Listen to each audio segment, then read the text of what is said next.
The Marco Rambaldi show doesn't try to impress through immediate impact or striking silhouettes at every turn. Instead, it builds on something simpler, more everyday, almost closer to us, with a fashion that looks toward memories, familiar gestures, and an openly embraced provincial life. And you'll understand why this collection, which may appear calmer at first, actually reveals one of the clearest visions from the designer so far.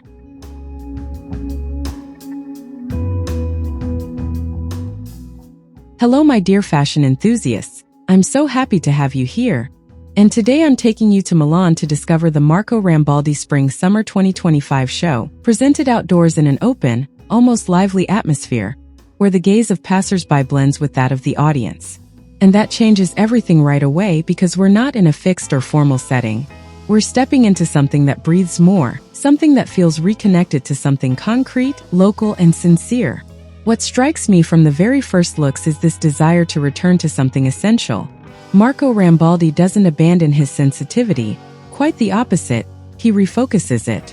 You can feel that he wanted to step away from the noise, take some distance, return to Bologna, to his childhood memories, to a slower rhythm, in order to clarify his vision.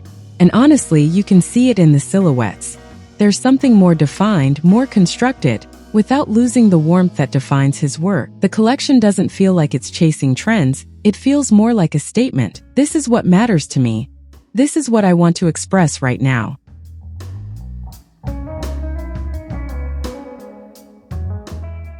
Here, Rambaldi draws on clearly recognizable retro codes, with midi dresses, pencil skirts, scarves, and bombers that reference the 1980s. But he never treats them as a simple nostalgic exercise. What I like is the sense of play he brings into it. A slip dress printed with pop motifs inspired by food almost evokes the warmth of a Sunday lunch, while fitted shirts and dresses borrow from the aesthetic of vintage manifestos. All of this gives the collection a very particular flavor. These are references from everyday life, but they're never flat or anecdotal. They become emotional markers. And that's where the collection starts to speak in a different way.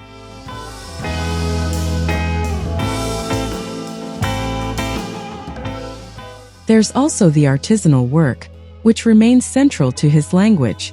The signature doilies return, transformed into patchwork skirts and long dresses.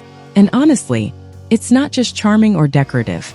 It brings a real visual texture, a memory of the hand, something almost domestic elevated into fashion. You also see macrame layered over organza, vintage-inspired bags combining leather and patches, and more luminous elements reminiscent of Swarovski that add light without becoming flashy. I really appreciate this balance between raw and delicate, tactile and luminous. It feels like the designer isn't trying to choose between emotion and construction, but rather to hold both at once.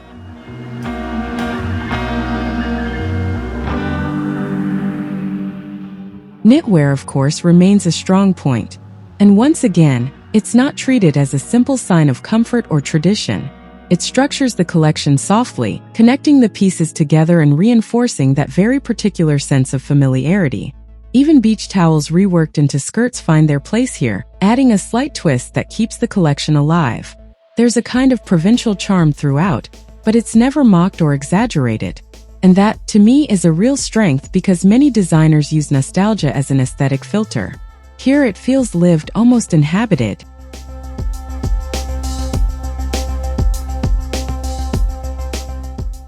The slogan Circolo Rambaldi is also quite telling.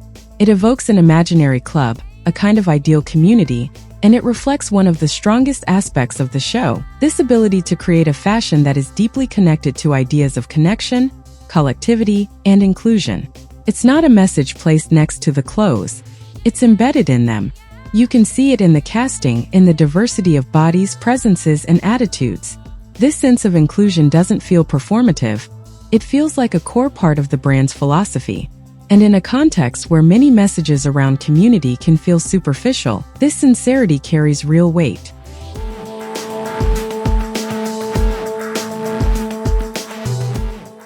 That said, we also have to be honest, the collection does have a limitation. By focusing so much on softness, proximity, and nostalgia, some looks can feel less impactful at first glance. Not everything stands out immediately. Is that necessarily a problem? Not really, but it does require the viewer to engage more slowly, more attentively. And that's probably where the show may divide opinions. Those looking for an immediate visual impact might feel a bit distant, while others who embrace this more intimate approach will find a deeper level of meaning.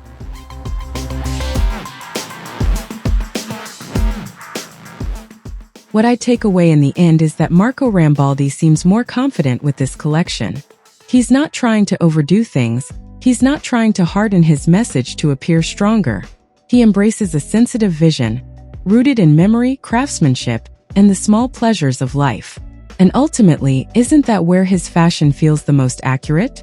In this ability to transform something deeply personal into a proposal that remains open, generous, and genuinely human. I wish you an excellent viewing. Thank you for being here and sharing this moment with me, and I'll see you very soon for another fashion breakdown. Take care and stay inspired.